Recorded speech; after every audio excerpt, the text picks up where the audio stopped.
ఈరోజు నిజామాబాద్ జిల్లా మాకులు మండలంలోని భవన భవన నిర్మాణ కార్మికులతోని ఇవాళ దేశవ్యాప్త సమ్మెలో పాల్గొనడం జరిగింది. ఇవాళ భారతదేశం మొత్తం నరేంద్ర మోడీ బహుళ జాతీయ కంపెనీలకు అనేక చట్టాలను ఇవాళ దారవోస్తున్నాడు.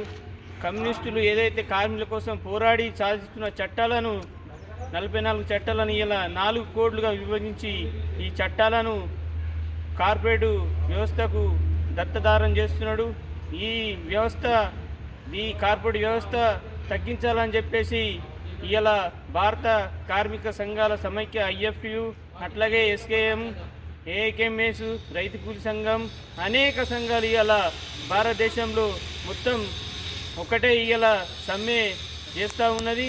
ఈ సమ్మెను ఇలా కార్మికులు అలా రక్తం దారబోసి ఈ దేశాన్ని నడిపితే ఈ దేశంతో నరేంద్ర మోడీ వాళ్ళ కష్టజీవుల రక్తాన్ని బహుళ జాతీయ కంపెనీలకు దారబోస్తూ ఉన్నాడు. వెంటనే సమాన పనికి సమాన వేతనం ఇవ్వాలని చెప్పేసి ఇవాళ సుప్రీంకోర్టు ఇచ్చినా కానీ దాన్ని అమలు చేయకుండా కార్మికులకు తీవ్రంగా నష్టం చేస్తూ ఉన్నాడు. వెంటనే ఇవాళ ఏ రంగంలో పనిచేస్తున్న వంటి కార్మికులకు ఇవాళ 12 గంటలు డ్యూటీ పనిచేసి 8 గంటల డ్యూటీ ఇవ్వాలని చెప్పేసి మేము ఈ సందర్భంగా కోరుతూ ఉన్నాం. లేకుంటే రాబోయే రోజుల్లో ఈ బీజేపీ ప్రభుత్వానికి తగిన బుద్ధి చెప్తామని చెప్పేసి ఈ సందర్భంగా కోరుతూ ఉన్నాం. ఇప్పుడు ప్రియమైన ప్రజలారా, ఈరోజు భారతదేశ వ్యాప్తంగా సార్వత్రిక సమ్మె జరుగుతూ ఉన్నది. ఈ సమ్మె యొక్క ముఖ్య ఉద్దేశం ఈ దేశంలో ఉన్నటువంటి సంఘటిత అసంఘటిత కార్మికులు 30 కోట్ల మంది ఈరోజు సమ్మెలో పాల్గొంటూ ఉన్నారు. ఈ సమ్మె ఉద్దేశం కేంద్రంలో ఉన్నటువంటి నరేంద్ర మోడీ ప్రభుత్వం ప్రజా వ్యతిరేక విధానాలు అనుసరిస్తూ ఉన్నది.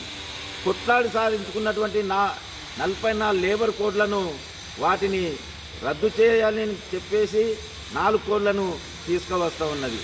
అలాగే వ్యవసాయ రంగంలో ఇతర దేశాలతోని అటు అమెరికా దేశంతో ఒప్పందాలు చేసుకొని రైతులు పండించిన పంటల మీద ఎలాంటి గిట్టుబాటు ధరలు ఇవ్వకుండా ఇతర దేశాలతో ఒప్పందాలు కుదుర్చుకుంటూ ఉన్నది. అంతేకాదు ఈ దేశంలో ఉన్నటువంటి కార్మికులు అసంఘటిత కార్మికులకు సమాన పనికి సమాన వేతనం ఇవ్వాలని చెప్పేసి ఒక దిక్కు సుప్రీంకోర్టు చెప్తా ఉన్నప్పటికీ ఏది విననట్లు చేస్తూ ఉన్నది. మరి కొట్లాడి సాధించుకున్నటువంటి 8 గంటల పని దినానికి బదులు ఇవాళ 12 గంటల పని దినాన్ని తీసుకొస్తూ ఉన్నది. ఇలా అనేక భారతదేశంలో ఉన్నటువంటి ప్రభుత్వ సెక్టార్లన్నింటినీ కార్పొరేట్ శక్తులకు దారాదత్తం చేస్తూ ఉన్నది. ముఖ్యంగా ఆదాని అంబానీలకు ఈ భారతదేశంలో ఉన్నటువంటి వనరులన్నింటినీ అప్పచెప్తూ ఉన్నది. ఆదివాసులను అడవుల నుండి వెళ్ళగొట్టి అక్కడ ఉన్నటువంటి 49 రకాల ఖనిజ సంపదను ఇవాళ ఆదాని అంబానీలకు అప్పచెప్తూ ఉన్నది. మరి వీటికి వ్యతిరేకంగా అందరికీ ఆ ఫలాలు అందాలని చెప్పేసి ఎస్కేఎం కానీ కార్మిక సంఘాలు దేశవ్యాప్తంగా ఈరోజు సమ్మె చేస్తున్నది.